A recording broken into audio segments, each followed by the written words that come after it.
All right. All right. And all right. Welcome to the first business building webinar of 2026. We are so excited that you all are here with us.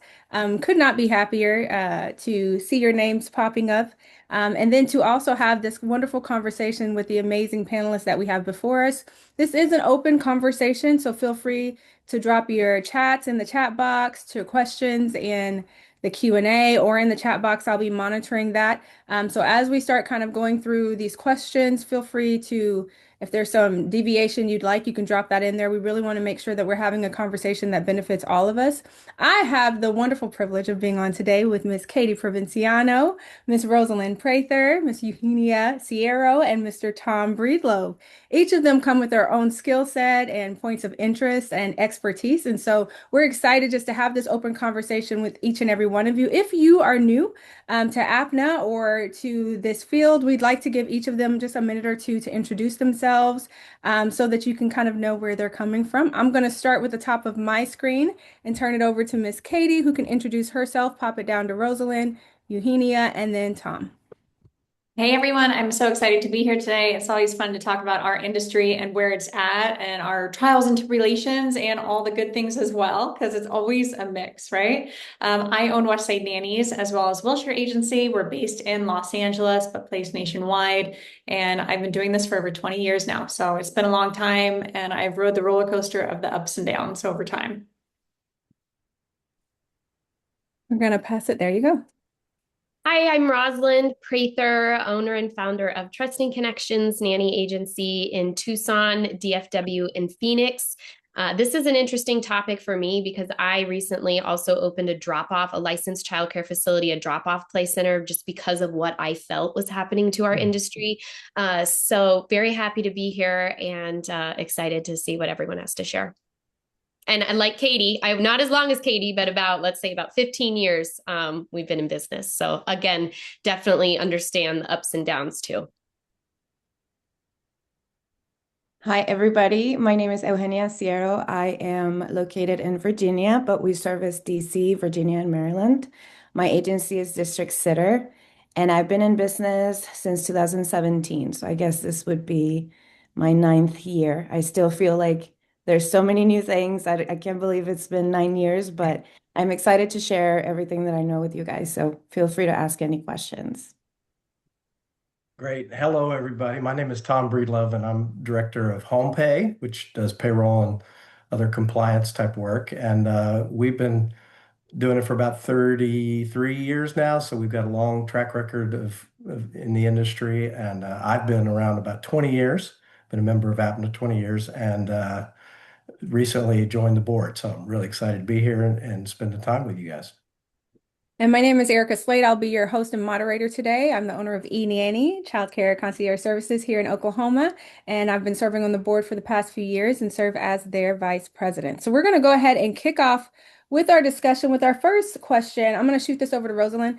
When you look ahead to 2026, what do you see as the most significant shifts that are shaping our industry and the household staffing industry at large?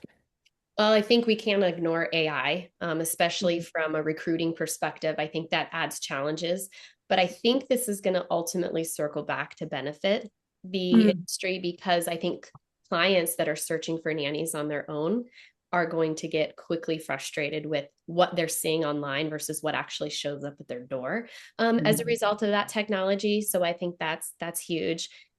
Unfortunately, I also feel like I know a lot of agencies that have just been on a downward trajectory. I think we'll probably be lucky to plateau this year. But again, I think that depends on the market you're in. And I think it depends on whether you're placement heavy or temp heavy. Thank you so much for sharing that. Anyone else want to add to that? What do you think are the most significant shifts shaping our industry right now? I can take a stab at it. Yeah. I think there's this feeling that everyone has that costs are just rising exponentially everywhere. Like at the grocery store, your rent, your gas, just everything is getting more expensive. And I know our clients feel that, our candidates feel like that, our friends feel like that. And they feel like that because it's true, at least here in Los Angeles. Everything is getting more expensive. You go out to a restaurant, you see how much an entree costs now, and you think of what it used to be. So we're seeing that really affect our market in interesting ways. And the way people react to that is also interesting. So candidates are reacting to seeing the cost of everything go up by saying, like, well, I need to make more to survive. Like, I need to make more to even feel like I'm making the same amount that I was a couple of years ago because I just got an increase in rent and like everything's more expensive. But then the adverse of that is our clients are reacting to that by saying, well, we need to buckle down on our budget. We need to be more frugal. We need to really watch our expenses more. Maybe we need to be thinking more of our budget when we're hiring. And so that kind of creates this like tension that we're seeing when candidates want more and families want less. And so it's a real like conflict point. And that's been really challenging for us. And I think it's been hurting our business because everyone's wanting something different. Absolutely. Tom, did you have something to point in here? I saw that you had unmuted. Well, I was going to say, I don't think this is one of the biggest drivers or anything like that, but there are a couple things that I think ought to be put into consideration set for this year. One is the uh, the tax break for employer paid childcare programs has been expanded and extended. You might have probably a lot of you have read about 45F. It kicked in the middle of last year, and so I don't know that this particular benefit season there were a lot of companies that created new childcare programs. But I think for those of you who do corporate backup care and other programs through corporations, I think you're going to see probably some long-term growth from that because more companies are now going to have this benefit and the tax break has been dramatically increased. So the dollars that companies spend now is going to be much better paid for. So going to Katie's affordability discussion, it's one thing that might help is if you can diversify and get more involved in some of the corporations in your local area that might be providing childcare benefits. Very good, very good. Eugenia, did you want to jump in on here? Yeah, I think that Katie touched on a point that I've seen in our market a little bit of that transition from families needing a lot of part-time care, whereas before they would have gone for the full-time nanny. Now they want that part-time person also as a family assistant. So like people Right. trying to get as much as they can out of what they're spending. So that has been definitely eye-opening for me and also just something where we've had to adapt a little bit as an agency. So with regards to that point, that was been made, this kind of chasm between what families are looking to pay, how they're responding to those pressures versus how our caregivers or nannies are responding to that. What does the conversation look like for each of you? How are we having that conversation with our candidates when they are looking to increase their wages, in response to the pressure that they're feeling when we have parents who are looking to hold on to more money? How are we navigating those conversations? Anyone can take that. I'll take a Oh, stab at it.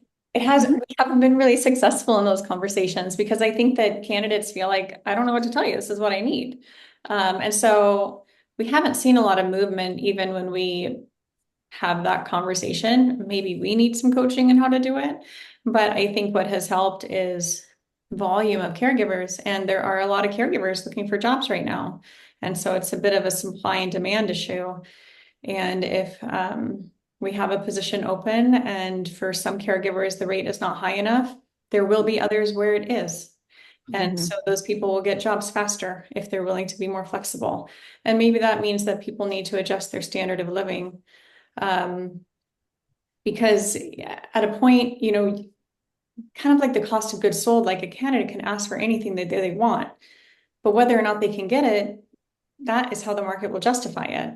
And so Right. it's really what someone's willing to pay for that role. So we do our best to get wages up as high as possible. But when a family has a budget, there's a budget. And so the job is what the job is, and that's what they're willing to pay. And so then at that point, it's really what candidates are willing to accept it at that rate. Hmm. And that's how the market corrects, right? And I think I'm getting the sense that we are finally correcting a little bit from the COVID Yeah. inflation. that even though there are some nannies who are still stuck at what that was, you have enough families that are kind of fed up with that and offering jobs less. And like you said, there are nannies that will take that. So I agree. And I think that that's going to kind of self correct. I do see that as a trend that slight rates will slightly cool off a little bit. Wonderful. It's Anyone else? happening, but I think it's really disappointing to the candidates who still feel like everything's way too expensive and the jobs aren't paying what they used to be. I agree. And I think that the upskilling aspect of the newer individuals that are coming into the market, though, gives parents an opportunity to kind of, instead of us discounting service and things like that, to really decide where their value lies.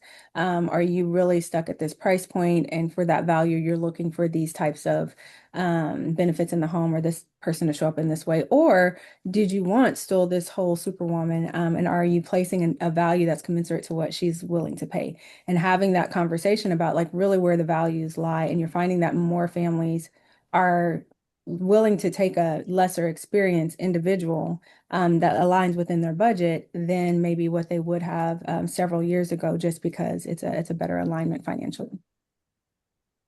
As we Yeah. move on Oh, go ahead. No, go ahead. I just wanted to share that for us. I mean, it's a lot of like that education part for the parents and the families, and just trying to be as reasonable during our phone calls.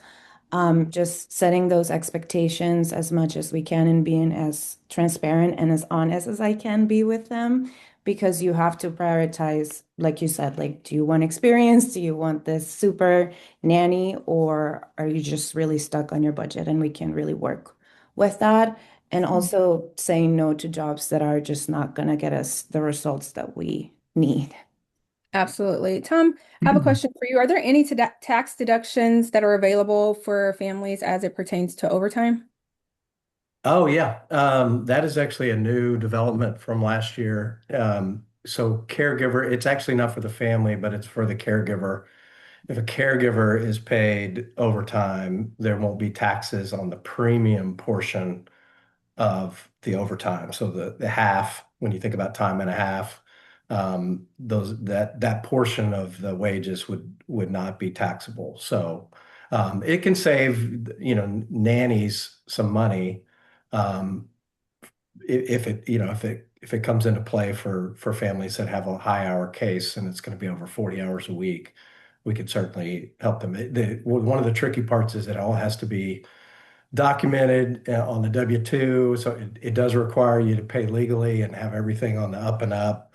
I do think families that are in the high hour case situation that aren't paying legally, I worry a little bit about them because there's gonna be a greater chance now that nanny might, in order to get tax breaks at the end of the year, might um, basically file the paperwork needed to kind of blow up the fact that it was paid under the table. So, which is, probably good for the professionalism of the industry, but bad. We don't want those kind of bad, headaches and problems to hit families. So I think as you educate families on taxes and the law, that's certainly one thing I would probably be mentioning. I did want to go back, Erica, if it's okay, to one thing on the affordability side Mhm. that is tax related as well. It's not a huge bridge for you guys, but it might help a little bit. And that is, if you're not talking about non-taxable forms of compensation to your families and your caregivers, I think that would be a good idea because there are a number of things like health insurance, uh, college tuition or college loan repayment, um, public transportation, parking, cell phone usage. There's a number of things that can be removed from the taxable side of the ledger, and that means the family doesn't have taxes and the caregiver doesn't have taxes on any of those wages. And sometimes that's enough to, if we're talking about a few, a dollar here, $2 here an hour, we might be able to bridge the gap and make the deal work for you guys. So if you get into a situation like that, feel free to call one of the payroll experts. There's a bunch of them that sponsor APNA. You guys know them all. But we can certainly guide your families through those conversations and try to help make ends meet when they're close. That's great information. Casey is asking for some clarification. So on the overtime, she's saying, is the family taxed on the overtime on that additional 50%? But I believe you said they are not. My Or understanding is the employer taxes would not be altered in any way. So the employer is still going to pay taxes on their total compensation. gotcha. But employer taxes are much, they're smaller. For the caregiver, it's going to have the big impact because they're going to be the ones that get to deduct that. Wonderful. Thank you for that clarification. I have another question. How is technology continuing to change the recruiting, the placement, the matching aspects of our industry? I'll shoot this to Rosalind first. Sorry, I had to unmute myself. Well, I think I mentioned it before. I think that AI is going to be a blessing and a curse in that it makes it a little trickier to discern. Maybe it's because I'm getting old, but my younger staff, I'll send a video and they're like, Rosie, that's clearly AI. And I'm like, oh, my AI radar is not there yet. But that makes it tricky, right? But then there's other benefits of that too in what we'll be able to do efficiency wise operationally within our agency to more efficiently match families with nannies and just everything running smoothly. AI being able to write our job ads so that they can be more effective. If you're not using AI in your agency, you're probably missing out on a lot of more efficient ways of doing things. So for me, that's the one that comes to mind the most. Wonderful. Anyone else? If not, we're going to move on to our next question that was submitted. Where do you feel like you have had the greatest learning curve in operations, finances, recruiting, or client management, and how are you addressing it in 2026? I'm going to put this to Eugenia. Where have you felt like you had the greatest learning curve? I think that your business is the youngest. So where has your learning curve been the greatest, and how have you addressed that? Definitely the financial side. I had to learn a lot on that and just kind of lead a little bit smarter, just not with my heart and like my willingness to help people, because that's not how you run a business, obviously. So I think I had to educate myself a lot, talk to people a lot. Things that I might not have done in the beginning, I definitely do it now because otherwise it won't be sustainable. And then the system part and just really being a little bit more thorough with every process that we have and documenting things more. So that has been, great progress for us. Love that. I think for many agencies, it kind of leans to what Rosalind was talking about as well, of just utilizing AI in your business, how to do so ethically in a way that still is genuine and authentic, and aligns with your integrity and your business integrity and professionalism.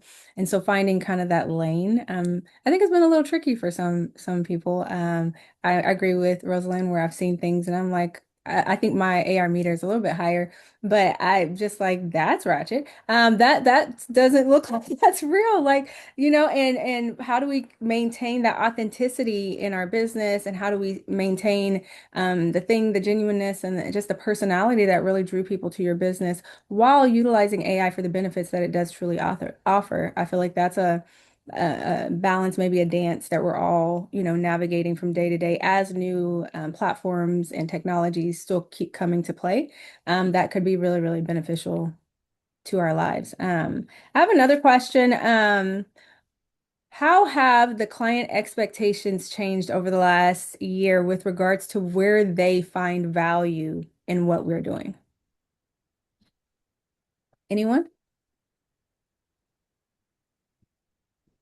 Okay, I'm calling names. I'm calling Katie. How have the client expectations changed in regards to what they value? Now, we know that right now they're maybe holding on to their money a little bit more, but have their value systems changed? What are they valuing right now versus maybe what they did a few years ago? I don't think that it's really changed what they value, to be honest. I haven't really seen a change in terms of what they value in caregivers. I think our Mhm. clients have always valued personality, flexibility, and trust.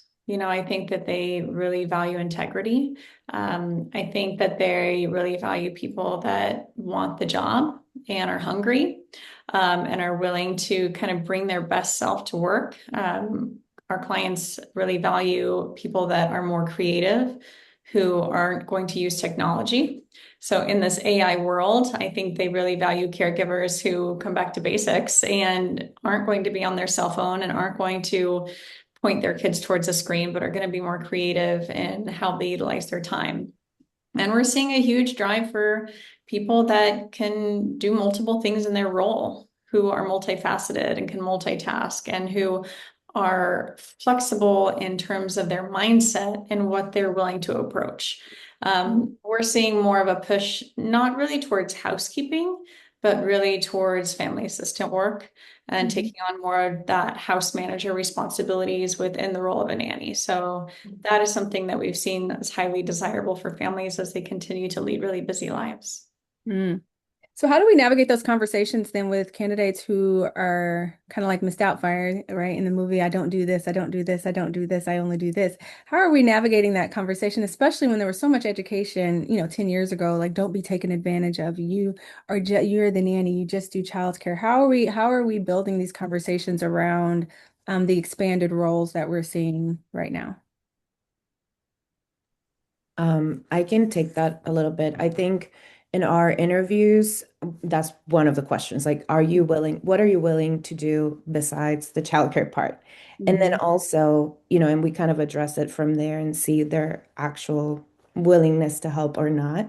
But Hmm. also making sure that our jobs, like our job descriptions, have really detailed tasks so that Hmm. nothing is a surprise. And so we have to ask the parents deeper questions and be like, okay, which tasks are actually your priority in your household that is actually going to move the needle a little bit for you and take things out of your plate. Because I Hmm. think with more people working from home, and that has been going on for a while now, but they want to spend more time with their kids and they want to have their hands off of like the daily tasks that nobody enjoys doing. So, which is understandable. And I Yeah. think making those, like having those expectations really clearly when we're doing the interviews with the nannies has helped a lot for us to identify who would truly be successful in that role. Mm. Very good. Rosalind, I saw that you were unmuting. Did you want to add to that? Well, the only thing I think Katie's right in that I don't see a huge shift. And again, I think where you are in the country matters. For me, Hmm. though, I've seen a lot more parents care about compatibility values wise. We are in a very polarized time, and Yeah. um, there's challenges with that. And I think that there are more and more families that are speaking up on both sides Hmm. about where their family stands and why it's important for them to have someone who is an extension of who they are and their values, whether Hmm. that's religious or political. And that poses challenges as an agency because we don't and shouldn't see things that way. We're rather from the perspective of the quality of care. Right. But yet I understand why that matters. Hmm. We're kind of stuck in that in what's going on in the world right now. We're very much a part of that because when it comes to, and parents feel the same way about the schools they choose and all this is someone spending a considerable amount of time with their children. And so I think values matter more than they ever have. Mm. Very good insight. Very good insight. Krista says she loves the open conversations for both sides, and that's such a great point, Rosalind.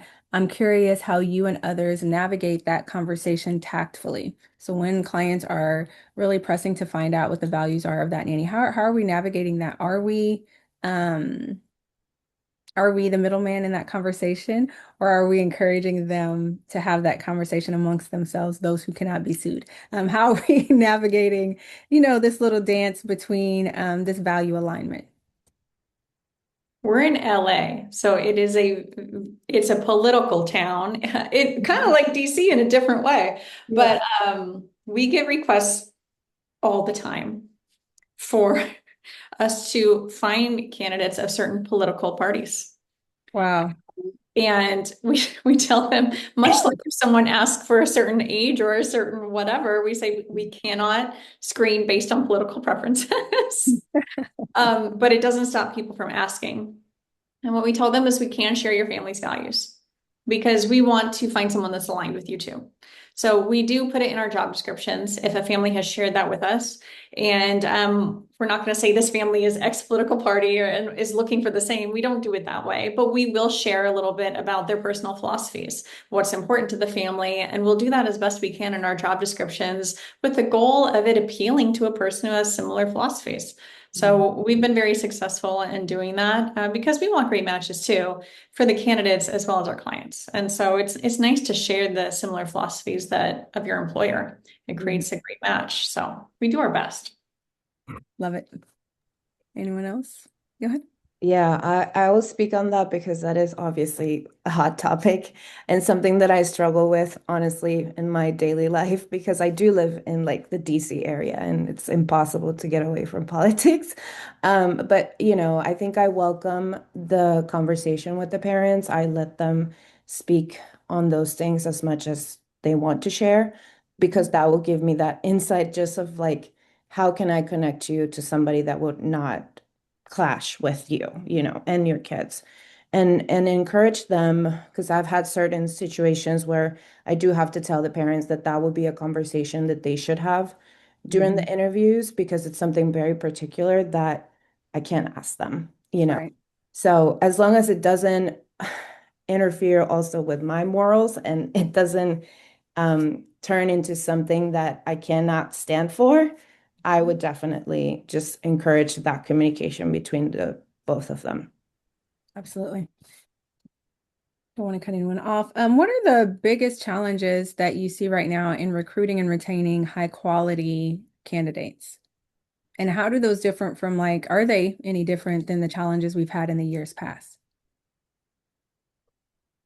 I think this is just the never-ending problem of doom. I remind my staff that there are certain whether I think it's 80% of our 20% rather of 80-20 rule of problems that can never be solved. We continue to think of recruiting as a problem. It just sets the wrong tone. I think what's going to matter in 2026 is a focus on retention versus recruiting. Recruiting is going out and finding more and more and more instead of focusing on how to keep and retain the ones that you have. And I think we focus too much on the recruiting side and not enough on, especially if you're an agency that employs, are you tracking your turnover rates? And are you tracking, are you giving surveys to your employees? Are you a good place to work and keeping the nannies that you do have? And on the placement side, even though you're not employing, how are you keeping those nannies after you've placed them and the job is no longer there coming back to you just as much as you focus on finding new people? So insightful. What indicators tell you? So Tom talked about this briefly with regards to pivoting. What indicators tell you that it's time to pivot a service or a process or a pricing model? What are the things that you're looking for that tell you it's time to make a bit of a shift? As simple as not getting clients and not getting leads. Um, All right. yeah, because I think things have shifted. And again, I've been in business for 9 years and it's compared to you guys, it's not a lot, but I feel like we've gone through such a mountain of different things with the pandemic and everything that, we've had to go back always and be like, what is working, what has not worked. In the periods of the business where I've tried to be very strict and very like, this is the only thing that I offer, that has not worked. So I think that being adaptable, listening to the parents and the clients and seeing what it's really like making an impact for the business and then focusing on that a little bit better and making it better. Yeah, Yeah. I think that's great. Anyone else? What lets you know that it's time for a pivot?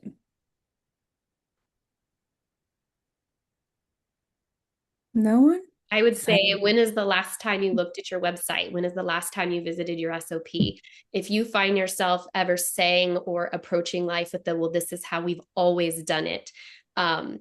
chances are you're probably needing a change. It was really funny. I feel like when I hit the 15-year mark, I was looking at these new agencies coming in with, younger people and realizing, oh my gosh, I've reached that point where I've been in business so long that I might be at risk of becoming, and I know you're going to ask a question on relevancy, but it is so important for businesses who have been open so long to constantly think about evolving and not doing things the same, doing a brand refresh, looking at your website, looking at your SOP, challenging everything that you do. We're really big on cutting costs every year. We love profit first. And so we always are going through the exercise of where can we cut? And it's remarkable to me how almost every time we think, really, can we really live without that? You can, and you survive. So I just think it's about, looking and saying, if you look around and everything looks the same as it's looked for a while, that's probably when you need to pivot. Great. Such a great point, Rosalind. As you, for those who've been in business for longer than others, what was the mindset shift that was critical for you to move from just an entrepreneur to a sustainable business owner, where you kind of started to work yourself out of the day-to-day? Did you have a mindset shift? Was it just based on revenue, time, score, situation, or was there really like an intrinsic shift within you that helped you to kind of pivot to where you moved into different facets of your business? I'll shoot this to Katie. She's All right. smiling. I think that you have to work your butt off in the beginning, like so much. I worked all the time. Like I worked nights, I worked weekends, I worked so hard. And then you make a little more money and then you hire your first person and you grow slow. I mean, that's what I did. So I grew slow. I always felt so much responsibility anytime I hired someone, because I felt like I'm taking on this person, all their personal expenses, maybe their family, and I never wanted to let someone down or not be able to pay them or retain them. So it was a huge responsibility I felt whenever I hired someone. I like to make sure I had at least 6 months of their salary in the bank before I made that hire. So I grew slow because of that model, but it was kind of where my comfort level was. And I think that it was just a slow growth, maybe over 5 years, until I started making enough income that I could hire people and move into more of a managerial role. And then I didn't really fully step out of working in my own business until I had my first child. And I went out on maternity leave and really gave all my tasks to someone else and saw my business run on its own without me. That was really like the pivotal moment. And so my oldest is 8. So that was 8 years ago. So that was about, 12 or so years into owning my business. Yeah. And then that's been the case for the last, 8, almost 9 years. So it's been an interesting journey, but I say that it takes time. You have to work really hard in the beginning, honestly, with any business. Absolutely. Rosalind, when you were talking about the rebrand and the refresh, and you talked about reconsidering everything that you do at the end of the year, is that a task that you have like a checklist of that you're doing at the end of the year consistently, or are you kind of polling your internal staff to decide kind of where those areas for focus are? How do you go about that process? We do strategic planning now for every aspect of our business. We've always done a strategic marketing plan. For those of you who don't know what that is, it's like coming up with some concrete, quantifiable goals, breaking those down into strategies, breaking those strategies down into tactics. We've always done it for marketing. We also do it for recruiting, but now we do it for operations. And so what that means is we come up with big operational goals. So a rebrand might be one of those, although that also falls into marketing some. For us, it was making our billing process more efficient this year and analyzing every part of the process. My executive team and I got together with poster boards from the dollar store and sticky notes. And it was like a crime scene where we have lines pointing to this sticky note. And we mapped out our entire recruiting process. We mapped out our entire billing process and we figured out how we can make it more efficient. And we focus on those concrete goals for the years and break it down.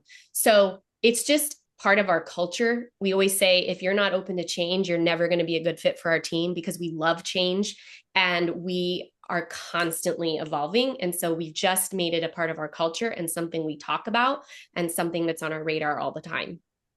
Great, great, great. As we move into kind of more collaborative work environments, how can agencies support one another while still operating competitively? I think through forums like this. I Yeah. think just like being honest and having an honest conversation, which I don't know, I feel like when I got into the industry wasn't there as much. I Hmm. feel like transparency has really improved and sharing the realness of like the highs and lows has gotten so much better. Uh, Hmm. and I feel like APNA has really led the way in that transparency and just like having honest conversations like this. And I think that that really helps because this is such an industry where a lot of people work by themselves and can feel really alone. And so I think just knowing like it's not just you, okay, other people are experiencing this problem too, is probably the best way we can really support one another. Mm. Anyone else like to add to that? That was great, Katie. No? I would say, and I'm sure it's going to surprise absolutely nobody, that my opinion is that the way that we do that is we compete fairly by abiding by all the same rules. So Hmm. what that means is that we are all on the same page regarding 1099s and W-2s, because when you have agencies that come into markets that aren't doing things correctly, you can't compete fairly. So for me, that is definitely number one. And number two, we have to have consistent messaging as an agency because it's really not us against each other. It's us Yeah. against online massive sites or the referral world. And I've told prospective clients, I've said it a number of times, please don't go XYZ. I rather refer you to my competitor. I rather see you use another agency than see you go trust this person on Facebook. So Hmm. also referring other agencies when we can or when something is out of the purview of what we can successfully place. Jamie's commenting, she says, yes, it's about shifting from a scarcity mindset to the idea that there's enough business to go around. And I agree 1000%. As we look into the new landscape, if someone was coming to start a business here in the year of our Lord 2026, and they called you to get and said, give me one piece of advice that you wish you knew when you started your business, what would that one piece of advice be? And I'm actually going to shoot it down to Tom. What would be the one piece of business advice you would give to a new business owner on any platform, if they were starting a business in 2026?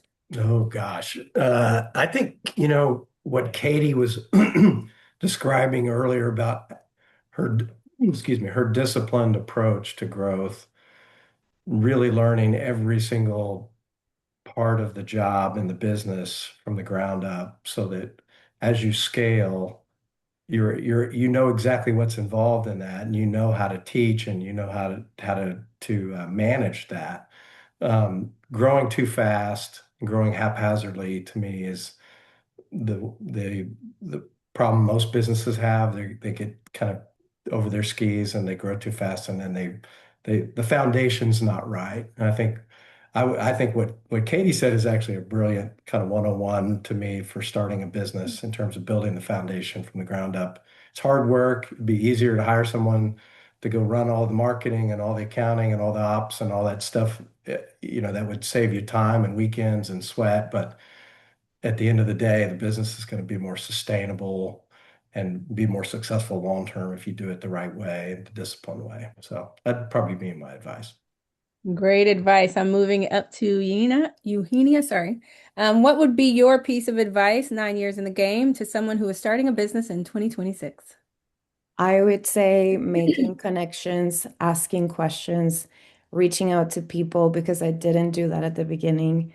Mhm. I had a hard time asking for help, but once I knew more people that owned agencies and I was like comfortable enough to ask questions, that has been life changing. And also just making those friendships with people that are going to root for you and just, make it a little bit better when you're having those hard days. I think that that's really important and it will help you grow so much faster, in my Mhm. opinion. Great insight. Rosalind? I would just say grit. I think that a lot of people enter business ownership with rose-colored glasses and think it's going to be something, and it might be eventually. I'm with Katie. It took many years before I was really working on the business and outside of it instead of stuck in the day-to-day. Took longer than I anticipated. But no matter what, there have been on the floor, bawling my eyes out moments more times than I would care to admit. And it just takes grit. It takes someone that is really going to be able to see the ups and downs, not take things too personally, have thick skin, persevere through those tough times, but do it smartly. Sometimes things need to end, but I think that is underestimated because it's so much harder than people actually realize. And I'm sure many of you can attest to that. Absolutely. And Katie? I think at this point I've forgotten what your question is, but I'm just going to say what I want to say because I think it's good for everyone, especially new people. My biggest advice is to keep your expenses as absolutely low as possible. Like, don't do anything you don't absolutely need to do. Don't hire people until you absolutely have to hire someone. Like, will you grow slower? Yes. But will you not close because you overextended yourself? Yes. Also, yes. Yeah. So just like really like keep it small. Don't pay out more than you need to. Mhm. Try to find the cheapest way of doing things and continue that as you go. Um, because it really helps when you have a big margin, especially when times get tough. If your margin is small and times get tough, you're in a hard spot. Mm. Great insight from all of you. I found so many great nuggets in there, as well as everybody in the chat. They've been going in for it. I also think it's important that you're starting a business because of something you want to see. I hear so many new business stories that are really built out of angst, anger, frustration. Like, I don't like this, so I'm going to do this. So it's really like I hate this so much that now I'm going to do this, instead of being like, I want to see this so much that I'm going to create it. Because your feelings of anger and frustration, they're gonna die out after you get you some chocolate and some sleep and some coffee and life goes on. That's not gonna be as high. And if you don't have a why that's centered in what you want to see grow versus what you just didn't like, then your motivation, like what Miss Prather was saying, when those times are hard and you're on the floor crying, like you're gonna be crying. You're gonna be down there because that angst is gone and now you're feeling like a fool. And so it's really important that you built your business off of what you wanted to put into the world, the seed that you wanted to grow, what you wanted to invite to flower into your community versus just as a counter to all the things that you hate. I think there was this quote by Mother Teresa a long time ago that said someone asked her why she didn't participate in like marches and things like that. And she said, I would rather, if I'm going to go out, I'm going to go out for saying what I want to happen versus just being vocal about what I don't want to happen. And I think it's important that our business is built off of what we want to see versus just what we did not see. To the point that Katie made, though, what are we doing or what advice would we give individuals if their margins are lean?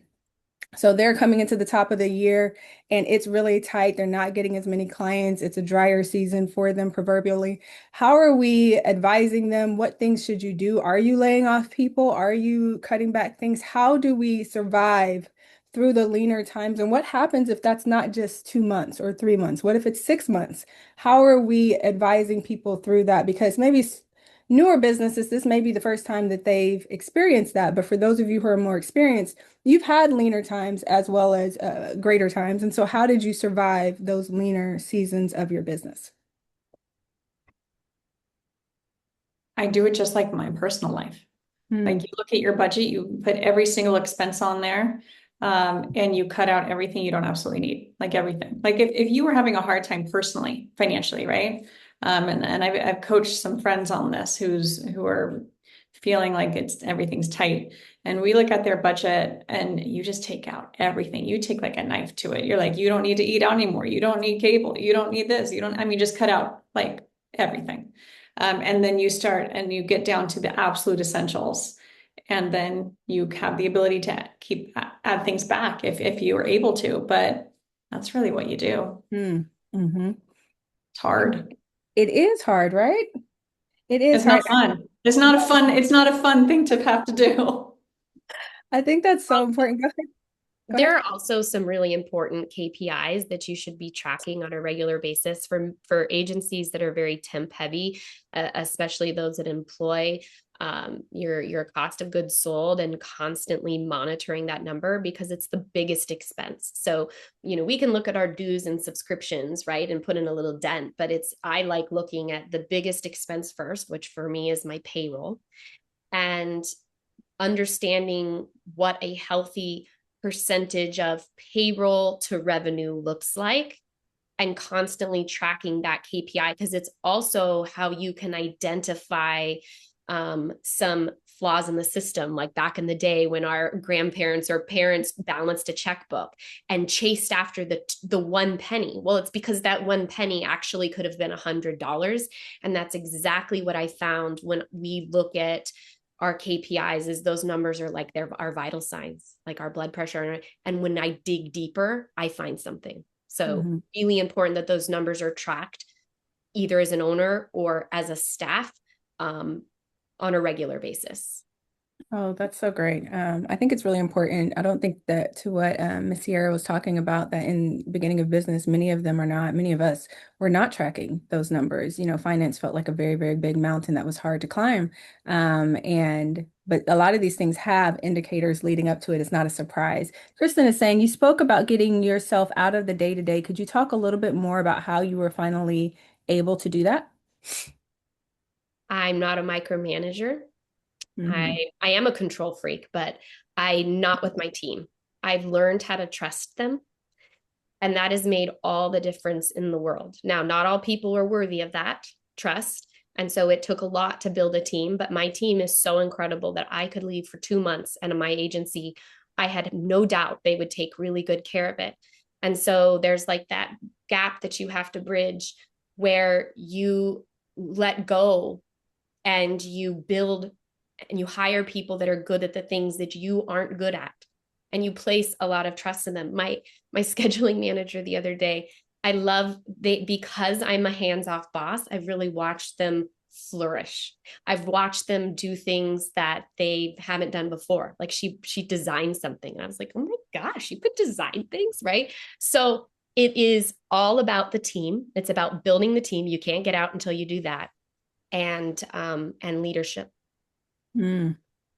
Okay, so let's see here. Great question, Kristen, and great answer.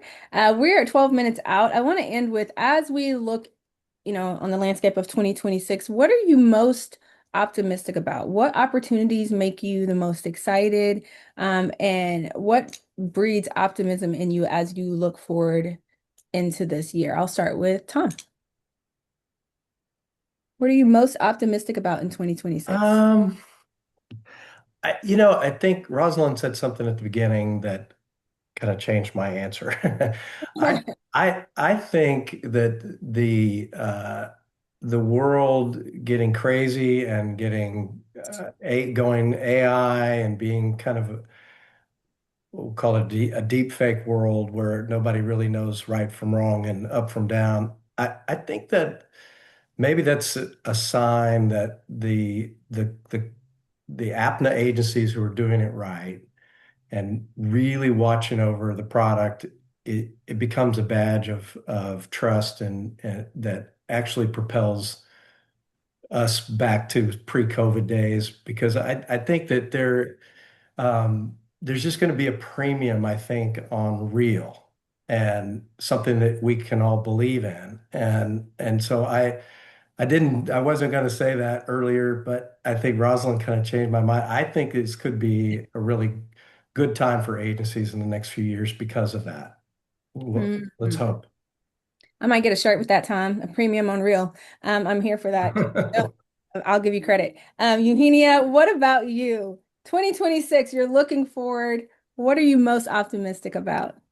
I'm actually excited to adapt and learn more and listen more because I feel like we have a clear vision of our value now as a business. Like, I'm confident in the way I talk about the business and all the things and the services that we have, and it's taking a long time. So this year, it's mostly like, okay, where can we grow even more? Where can we improve things, make things better for the families, make things better for the nannies, and invest in them more because in the past, maybe I didn't have the resources to do that. So that's what I'm looking forward to this year.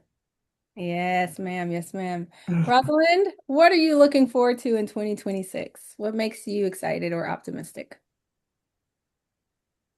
Just kind of lukewarm on this. I don't know that I necessarily have anything meaningful to add because I can't say with total certainty that I'm super optimistic. I'm kind of waiting like with my breath held a little bit, and I've crafted my budget around that reality. Mhm. But I've been doing this long enough to know that it is just a season. It won't last forever. And Mhm. I can say definitively that every single challenging time, whether it's financial challenges or anything, has I wouldn't take it back for the world. It has helped me grow as a leader. It's helped me grow as a business owner. And so I'm just going to lean into whatever 2026 has to bring my way, and know that it's all just going to play a really important role in kind of the big picture. And I think it helps me be a little more resilient, to be a little more flexible. If it's great, wonderful. If not, I'm going to learn from it. And listen, we don't lose, we learn. Katie, what about you? What are you excited about or optimistic about this year? I agree with Rosalind. I think this is going to be a hard year. Hmm. And I think that's okay to say that out loud. Yeah. And sometimes it's better to say it out loud so you can prepare yourself for that. Mm. But on the positive, I think that there has been a continued conversation amongst professionals, and parents that they need help and that they can't do it alone. So I'm seeing just more conversations happening about that on social media, people being more honest about the fact that they have support. I think that the support that families want is changing. And I see it changing more in the direction of someone that supports the family as a whole versus someone that solely supports the children. And Absolutely. so I think what I see is more adjustments within our industry as businesses look to support the more modern family and the Mm. modern vision of what that looks like. And I think that caregivers will adapt. And we're seeing a lot of optimism and caregivers adapting and becoming more flexible in what their role is. So I think that that is a positive thing for families and for caregivers. And my hope is that it translates into more opportunities for people because I think there aren't enough opportunities right now. And we know that because of the number of jobs we have and the number of candidates that we have. And there's a lot of people that need work. So I think that if we can kind of look ahead into this modern version of care and what that looks like, that that will be a positive thing for our industry. Mm. Great. So much good information. Guys, I hope you have all learned as much as I did and feeling all extra what is this? Yes, Deb. Is APNA doing this webinar as a monthly call? I have found this so valuable thing. Yes, girl, we meet every month. Come on back. So we will be having our business building webinars every month. I am so grateful to Tom and Eugenia and Rosalind and Katie for sharing their expertise, their time, their insight. It's just been really incredible to have this conversation, and we hope to have more conversations. So keep the conversations going, whether it's in your business, in your mastermind, connect with people and have real conversations with real humans. To Deb's point, we have a helpline the last Wednesday of every month. So if you have questions just about anything in general, somebody will be on there on the last Wednesday of the month, and you can ask all of those questions. We have our business building webinars, this right here. This room is always open to you every last Thursday of the month at 2 p.m. Central Standard Time, 3 p.m. Eastern Standard Time. I want to remind you that if you'd like to see our faces in person, because we'd love to see yours, that our conference is in October, October 14th through the 16th in Charlotte, North Carolina. And our speaker proposals are open. So if you know someone outside of the industry, someone you met elsewhere that you feel like has a vision and a word and a purpose that could really benefit other business owners, shoot them our way. Also want to remind you to keep your eyes open for our on our website and Facebook about scholarship opportunities that are open this year and award opportunities that we'd love you to nominate other people on your staff, people who have been beneficial to you, or maybe people that you just look up to. It's a really good time to share the love. We cannot wait to see you back here next month, learning all the things. Thank you again, each and every one of you, for your time. And that's all we have for today. Until next time, everyone, take care.